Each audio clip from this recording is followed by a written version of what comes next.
Oxygène, on poursuit donc cette émission spéciale à Grenoble, toujours à l'occasion donc du salon Mountain Planet. Alors là, c'est une délégation entière qui est venue nous rejoindre, une délégation de Loisan avec tout d'abord le maire de Huez, de la station de l'Alpe d'Huez, Jean-Yves Noiret. Bonjour Jean-Yves. Bonjour. Alors on va faire un petit bilan de cette saison 2017-2018. Comment ça s'est passé du côté de la station de l'Alpe d'Huez ? Des saisons comme celle-ci, on en veut beaucoup. C'est des saisons avec beaucoup de neige, donc c'est ce qui est agréable pour tout le monde. Ça évite de courir après l'or blanc en début de saison et ça nous permet de faire une saison tout à fait normale. Après, avec cette année, des problèmes de météo quand même, de fermeture de remontées mécaniques assez souvent. Donc on sera dans une bonne saison, mais qui n'est pas, contrairement à ce qu'on pourrait penser quelquefois, une saison euphorique, mais ça nous va très bien et on préfère avoir beaucoup de neige comme cette année plutôt que des problèmes d'enneigement comme ce qu'on a pu connaître dans les années précédentes. Un petit mot sur les investissements, puisque la SATA, qui est la société qui gère les remontées mécaniques de l'Alpe d'Huez, a obtenu un Award des meilleurs investissements.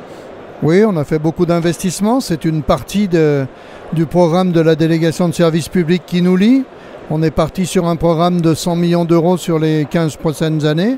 Ça a commencé il y a déjà 2 ans avec la butte du signal et puis cette année sur pas mal d'investissements sur la neige de façon à permettre en fait un enneigement en une semaine de l'ensemble du domaine skiable de la station. Et puis on continue cette année avec un télécabine qui rejoindra Huez à la station et qui servira aussi de transport urbain. Donc on continue le contenu de notre délégation de service public en fait. Alors on va poursuivre avec votre voisin à présent, Yves Moiroux, maire de Oris en Oisan. Toujours le bilan. Alors monsieur le maire, quel bilan de la saison chez vous ? Bonjour à tous. Oui, nous on a passé une saison disons fort honorable. Donc comme a dit Jean-Yves, dès l'instant où il y a de la neige, là il n'y a pas photo. On s'y retrouve donc au niveau clientèle et tout ça. Donc les touristes ont apprécié énormément donc l'enneigement.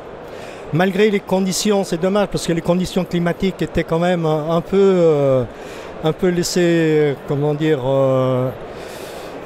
difficiles. On a un ensoleillement 2 jours par semaine, mais malgré ça, on a fait donc beaucoup de passage par rapport à ces 2 dernières années. Et vous aussi, à Oris-en-Oisan, vous avez bénéficié dernièrement d'investissements en partenariat avec la SATA. Voilà, grâce à la SATA, donc, que je remercie beaucoup, parce que sans la SATA, on ne peut pas se permettre, nous, en tant que petite commune, de pouvoir investir. Donc là, ils jouent énormément de jeux. Et on a lancé un programme donc, foncier avec la SATA donc, cette année, donc c'est tout récent. On est sur le projet, donc, un projet ITN, donc résidence de tourisme. L'objectif de 500 lits qui on espère justement encore avant la fin du mandat que ça puisse voir le jour et ça sera donc la dernière opération foncière qu'on peut faire sur Oris parce qu'on n'a plus de terrain prêt et il faut reconnaître que depuis 2 ans, depuis qu'on n'avait pas de résidence de tourisme depuis en 2015 et là il y a un très grand essor donc, de fréquentation.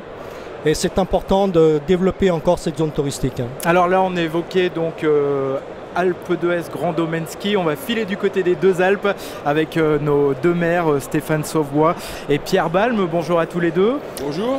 Bonjour. Alors, comment s'est passée cette saison d'hiver 2017-2018 chez vous ? Écoute, je vais commencer, Pierre, tu m'excuses. Une saison comme on aimerait quand même malgré tout en avoir tout le temps. C'est une saison avec de la neige et on sait que la neige représente la montagne et quand on a de la neige en montagne, on donne envie aux gens de revenir.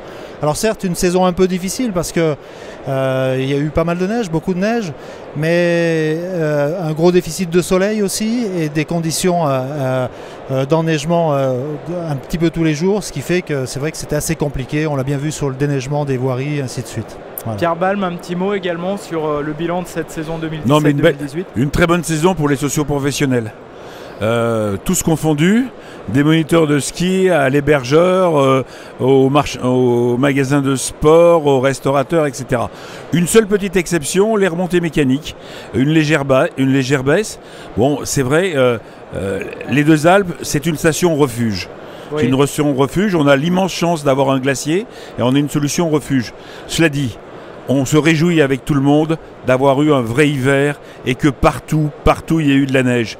Parce que le souci qu'on pourrait avoir dans les guillemets grandes stations, c'est que ça devient un sport d'élite. Et si on n'arrive pas à fidéliser des jeunes, à fidéliser tout l'ensemble des populations, ben le ski il aura des difficultés dans l'avenir. Donc c'est une belle saison pour tout le monde et je crois qu'on s'en réjouit avec tout le monde. Alors si vous êtes venus tous les quatre, c'est parce que vous avez un grand projet en commun, on en a déjà parlé plusieurs fois, c'est cette liaison Alpe d'Huez Deux Alpes. Où est-ce qu'on en est? On avance. Ouais. On avance. Allez Jean-Yves, tu recommences, ça part de chez toi, ça terminera chez nous. Voilà, c'est donc Jean-Yves Noiret, puisque ça part de l'Alpe d'Huez. Non, ça part. En fait, ça la part liaison, d'Auris. elle est réellement entre Auris et Mont-de-Lan, donc elle n'est pas au départ d'Huez. Mais par contre, on fera tout d'un côté comme de l'autre pour que la liaison qui se confirme entre vraiment le Signal de l'Homme et Mont-de-Lan soit une liaison très accessible, à la fois en matière de ski, de descente à ski, de piste de ski, que de remontée mécanique. C'est-à-dire chacun devra faire un effort de son côté pour que ce soit très accessible à tous nos clients. C'est vraiment dans l'objectif, comme vient de le dire Pierre, de pouvoir lancer avant la fin de ce mandat, puisque les 4 maires qui sont ici s'entendent bien, à l'image de la communauté de communes de l'Oisans. Il y a une vraie volonté d'acter les choses de façon à ce qu'on puisse lancer le projet de façon irréversible. Et c'est ce qu'on cherche à faire, et c'est d'ailleurs pour ça qu'on est là aujourd'hui. On est dans la fin des études environnementales qui vont démarrer, et puis derrière, eh bien, le choix de l'entreprise et de la société qui réalisera la liaison. Qu'est-ce que ça va représenter, ce grand domaine skiable? On sera quoi, sur le plus grand d'Europe, le plus grand du monde peut-être? Oui, dans les 3. Et donc l'Oisans restera le pôle touristique du département de l'Isère, hein, le pôle dynamique. Eh ben, en principe, donc l'objectif c'est quand même l'économie pour le territoire. Donc ça c'est quand même l'objectif principal. Et surtout cette liaison, donc reliée de massifs, c'est vraiment fabuleux. Donc quand on compare un peu au Savoie, c'est ce qu'ils ont fait. Hein, donc il faut qu'on arrive à être compétitif de ce côté-là. Merci à tous les 4 d'être venus donc évoquer ce grand dossier et bon salon à tous. On va se retrouver dans un instant avec un nouvel invité pour la suite de cette émission spéciale.